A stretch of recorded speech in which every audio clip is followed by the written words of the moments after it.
19वीं सदी में सहकारिता आंदोलन शुरू हुआ सामाजिक और आर्थिक न्याय की चाहत से। शुरुआती लोग जैसे रॉबर्ट ओवेन और विलियम किंग सामूहिक कार्रवाई की ताकत में विश्वास रखते थे।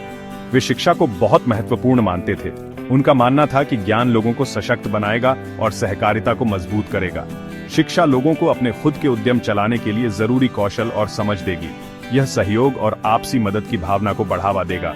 आज भी यह सिद्धांत सहकारिता आंदोलन के केंद्र में है। इंग्लैंड के बुनकरों के एक समूह रॉचडेल पायोनियर्स ने 1844 में पहली सफल उपभोक्ता सहकारी समिति की स्थापना की।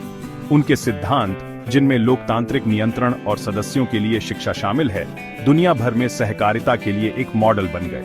पायोनियर्स समझते थे कि जागरूक सदस्य बेहतर निर्णय लेते हैं। उन्होंने अपने मुनाफे का एक हिस्सा शिक्षा के लिए समर्पित किया, जिससे उनके उद्यम की दीर्घकालिक स्थिरता सुनिश्चित हुई। सहकारिता आंदोलन तेजी से पूरे यूरोप और उसके बाहर फैल गया। श्रमिकों, किसानों और उपभोक्ताओं ने अपनी आजीविका पर नियंत्रण पाने और एक अधिक न्याय संगत समाज बनाने के लिए सहकारिता बनाई। शिक्षा को हमेशा महत्वपूर्ण माना जाता था। सहकारिता ने स्कूल, पुस्तकालय और प्रशिक्षण कार्यक्रम स्थापित किए। उन्होंने अपने सदस्यों को सशक्त बनाने के लिए ज्ञान और सर्वोत्तम प्रथाओं को साझा किया। इंटरनेशनल कोऑपरेटिव अलायंस या आईसीए की स्थापना 1895 में दुनिया भर में सहकारिता को एकजुट करने और उनका प्रतिनिधित्व करने के लिए की गई थी। आईसीए सहकारी मूल्यों की वकालत करता है, सहयोग को बढ़ावा देता है और ज्ञान और सर्वोत्तम प्रथाओं को साझा करने के लिए एक मंच प्रदान करता है। शिक्षा हमेशा आईसीए के काम का केंद्र बिंदु रही है। संगठन मानता है कि दुनिया भर में सहकारिता के विकास और स्थिरता के लिए शिक्षा आवश्यक है।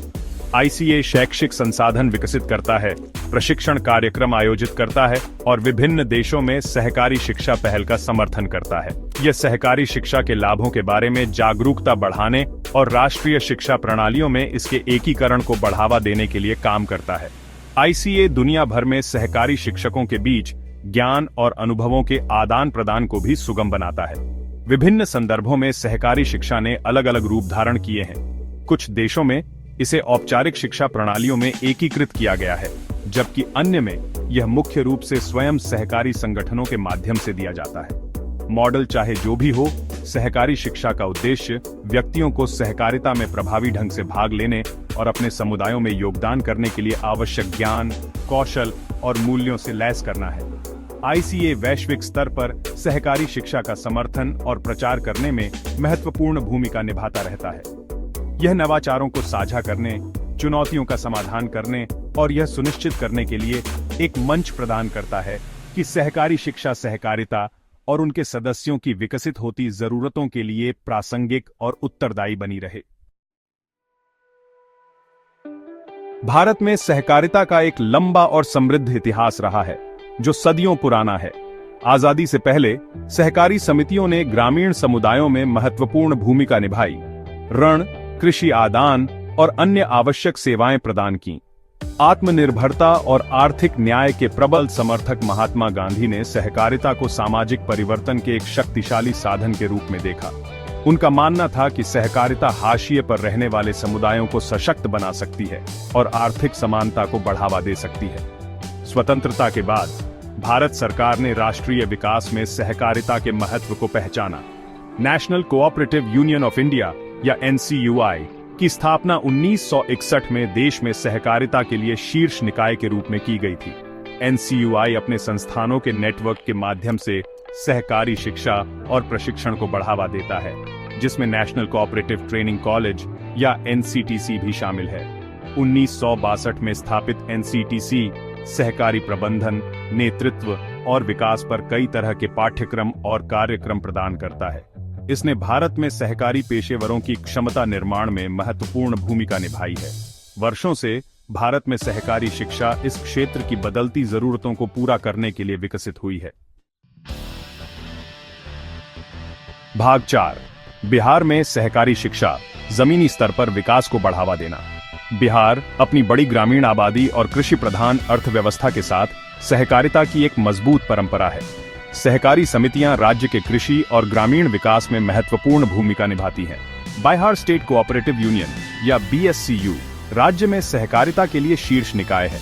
जो सहकारिता आंदोलन को बढ़ावा देने और मजबूत करने के लिए काम कर रहा है। बिहार में सहकारी शिक्षा राज्य, जिला और प्राथमिक स्तर पर संरचित है। BSCU सहकारी कर्मियों और सदस्यों के लिए प्रशिक्षण कार्यक्रम आयोजित करता है। डिस्ट्रिक्ट कोऑपरेटिव ट्रेनिंग इंस्टीट्यूट्स या DCTIs जिला स्तर पर प्रशिक्षण प्रदान करते हैं, जबकि प्राथमिक कृषि साख समितियां और अन्य सहकारी संस्थान अपने सदस्यों के लिए प्रशिक्षण आयोजित करते हैं। इन प्रयासों के बावजूद बिहार में सहकारी शिक्षा कई चुनौतियों का सामना कर रही है।